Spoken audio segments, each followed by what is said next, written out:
True, I did. I absolutely did.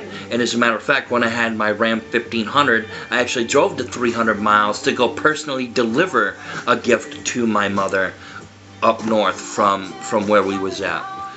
It was a Santa Claus, a Mr. and Mrs. Santa Claus wax warmer, because my mother liked Santa Claus Christmas stuff, so I got it for her. It's something she didn't have. And then when I was living out there, I actually got her another gift. She had a lot of color pencils, and she used to color a lot with she used to color with color pencils. And now she's doing it now because she's having issues with her hands, and her doctor wants her to use the pencils to kind of color to get strength back in her hand. So I got her something.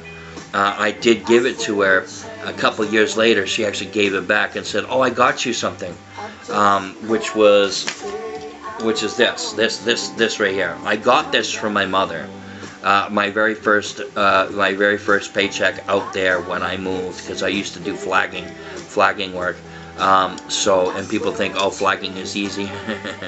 You go fucking stand out in the heat and tell me if you like it or not.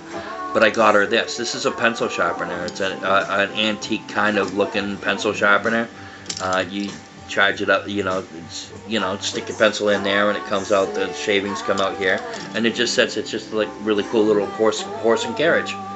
I thought it was cool. I got it from my mom. She liked to do coloring, and she was always saying something about her pencil sharpener being too small to hold on to do it. So I decided I'd get her this, because then she can hold on to the whole thing, and do sharpen her pencils. But she ended up giving that back to me. Next on the list. Let's see. Hosting the Oscars for the second time on March 15th. My sister has no idea about my learning disabilities or any of my disabilities at all. So her even making any comments about it, she has no fucking clue what she's talking about. And I wanted to bring that up. That the next one I'm going to say right after this as well. I just wanted to point out that my sister was lying about my disabilities. And, whether you guys choose to believe what the fuck she's saying is up to you. I really don't give a fuck. If you really and you believe what everybody else is saying, just fuck off and go over there.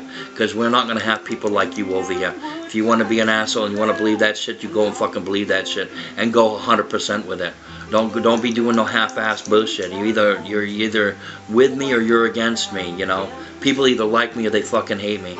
And the people that are attacking me are the people that don't like me. They fucking hate me. And it's okay, because I really don't give a fuck. I don't need people like that in my life. That's why I washed them out of my life. Washed my sister out of my life. Washed my nephews out of my life. Washed my nieces out of my life. Washed everybody out of my life. Now my mom and my daughter. I have my youngest daughter is the only one left.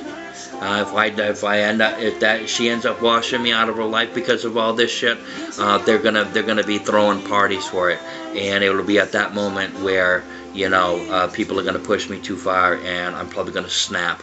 I am not a dangerous person unless provoked, and then I'm a fucking brute. I don't fuck around. They say fuck around and find out. Well, they're fucking around and they're gonna find out to keep their shit up.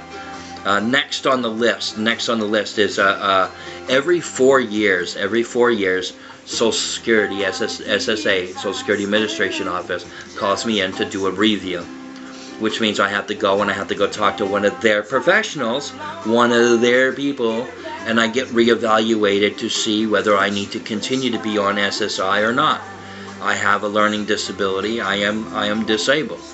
People say, oh, a learning disability is not disabled. Well, having, depression, anxiety, PTSD, and a few other things, you have these things. That's a disability, because it debilitates you from you being able to live your normal day-to-day life. Okay, or it messes with your day-to-day functions in society. I've always been that kid that kind of kept to myself when I was young. I would always get in trouble for everything and anything. I could be sitting, like I told you guys, I don't even have to do anything. I've been sitting here and people are still fucking starting trouble with me. So I don't even have to leave the house. I don't even have to do anything and I'll get in trouble. Next on the list, we're going to move down.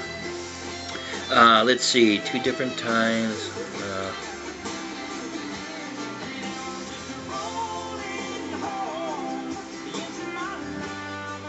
Okay, Scammy Claus said that she talked to somebody who was able to get information about me and at that stability unit. They said that it was she said his ex-girlfriend, and obviously that was definitely fucking Paula. But what Paula doesn't realize is that when she left me, I actually removed her from from everything, so she couldn't contact the stability unit. She couldn't contact any place to be able to get any information.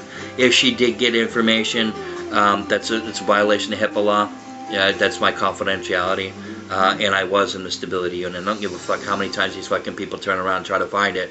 They can go ahead and try to find it all they want, but it's an unlisted number, so they can't go and try to find stability units. The number's not listed, so they couldn't have called. So that's the only time the number's given out, and that's for the patient's phone. The staff phone is for the staff. You're not the only people to have that are the doctors and the workers that are bringing people in or signing people out or for stuff for the unit. I was not prescribed any medication during this whole thing, by the way.